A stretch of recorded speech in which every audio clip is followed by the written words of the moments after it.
കാണുന്ന ഗ്രൗണ്ട് മലപ്പുറം ജില്ലയിൽ തിരട്ടമ്മൽ എന്ന് പറയുന്ന സ്ഥലത്താണ്.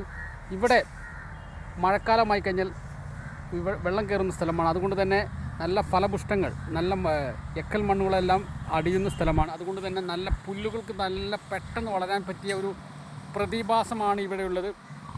നമ്മുടെ ഏറ്റവും കൂടുതൽ കേരളത്തിൻ്റെ ഏറ്റവും കൂടുതൽ പ്രതിഭകളെ സൃഷ്ടിച്ച ഫുട്ബോൾ മേഖലയിൽ പ്രതിഭകളെ വാർത്തെടുത്ത ഒരു സ്ഥലം കൂടിയാണ് തിരട്ടമ്മൽ എന്ന ഈ ഗ്രൗണ്ട്. ഇവിടെ ബഫലോ ഗ്രാസ് എന്ന് പറയുന്ന പുല്ലുണ്ട്. ഈ പുല്ല് പെട്ടെന്ന് തന്നെ വളരുന്നതാണ്. കാരണം ഇത് ഫലപുഷ്ടമായ മണ്ണ് ആയതുകൊണ്ട് തന്നെ ഇവിടെയുള്ളൊരു ദോഷം എന്ന് പറഞ്ഞു കഴിഞ്ഞാൽ ഇത് വർഷത്തിൽ 3 പ്രാവശ്യം ഈ പുല്ല് കട്ട് ചെയ്തെങ്കിൽ മാത്രമേ ഇവിടെ കളിക്കാർക്ക് സൗകര്യമുള്ളൂ. അത് വളരെയധികം ബുദ്ധിമുട്ടാണ്. അതുകൊണ്ട് തന്നെ ഇതേപോലെ മെഷീൻ കൊണ്ട് വെട്ടി മാറ്റി ചാക്കിൽ ശേഖരിച്ചു കൊണ്ട് വേറെ സ്ഥലത്തേക്ക് കൊണ്ട് നിക്ഷേപിക്കണം. അത് വളരെ ടാസ്ക്കായൊരു ജോലി തന്നെയാണ്. ഇവിടെ സ്പോർട്സുകളും മറ്റും സ്കൂൾ ഗെയിംസുകളൊക്കെ ഇവിടെ നടക്കുന്നുണ്ട്. അതുകൊണ്ട് തന്നെ ഈ ഒരു ഗ്രൗണ്ട് പെട്ടെന്ന് തന്നെ എപ്പോഴും ക്ലീൻ ചെയ്യേണ്ട ഒരു ആവശ്യകതയുണ്ട്. നമ്മുടെ ഇൻ്റർനാഷണൽ ഫുട്ബോൾ സി ജാബർ സ്മാരകത്തിൻ്റെ ഒരു കാഴ്ചയാണ് ഈ കാണുന്നത്. വളരെ ഇതിൻ്റെ വൈകുന്നേരം രാവിലെ ഇവിടെ ധാരാളം ആളുകൾ കളിക്കാൻ വരുന്നു.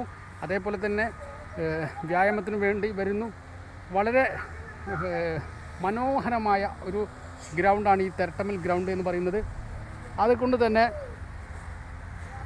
ഈ ഗ്രൗണ്ട് വളരെയധികം സംരക്ഷിക്കേണ്ടത് ഇവിടെയുള്ള ആളുകളുടെ ഒരു ഉത്തരവാദിത്വം തന്നെയാണ്. അത് അവർ നിർവഹിക്കുന്നുമുണ്ട്. ഇതുപോലെയുള്ള കോരി ഉപയോഗിച്ചിട്ടാണ് ഇത് വാരി മാറ്റുന്നത്. ആദ്യം മെഷീൻ കൊണ്ട് നല്ല വെട്ടി മാറ്റി ഇതേപോലെ നല്ല ഏറ്റവും കൂടുതൽ പുല്ല് വളരുന്ന ഒരു പ്രദേശം കൂടിയാണിത്. ഇതാണ് പുല്ല് വെട്ടുമാറ്റുന്ന കാഴ്ച.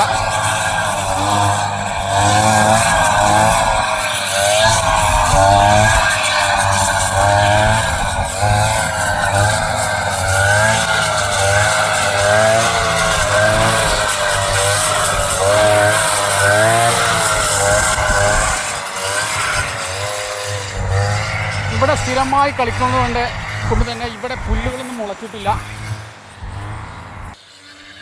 ഇതിൻ്റെ ഇപ്പോഴും ഒരു ന്യൂനത പറയാൻ എന്ന് പറഞ്ഞാൽ ഇപ്പോഴും ഈ ഒരു തിരട്ടമ്മൽ ഈ ഗ്രൗണ്ടിൽ അഥവാ ഓറിയൻ്റ് സ്കൂളിൻ്റെ ഈ ഗ്രൗണ്ടിൽ ഇപ്പോഴും നല്ല ഒരു പോസ്റ്റ് വരെ ഇപ്പോഴും സ്ഥാപിച്ചിട്ടില്ല എന്നതാണ്. ഇതൊരു കവുങ്ങിൻ്റെ പോസ്റ്റാണ്. അത് ഏത് നിമിഷവും തകർന്നു വീഴും.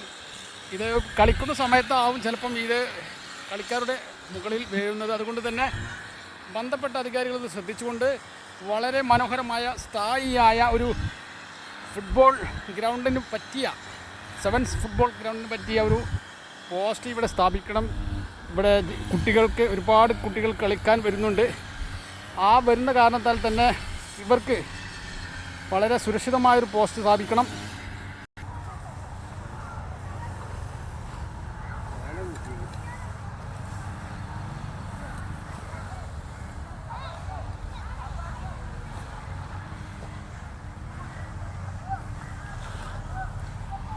ഇത് ബഫലോ ഗ്രാസ് എന്ന് പറയുന്ന ഈ പുല്ല് ഇത് ഉണങ്ങിക്കഴിഞ്ഞാൽ ഒരു വൈക്കോലിൻ്റെ ഗുണം ചെയ്യും. അതുകൊണ്ട് തന്നെയാണ് ഇത് ക്ഷീര കർഷകർ ഇത് പാക്ക് ചെയ്ത് കൊണ്ടുപോകുന്നുണ്ട്. അടുത്തൊരു മനോഹരമായ വീഡിയോയുമായി വീണ്ടും വരാം. Okay, thank you, bye bye.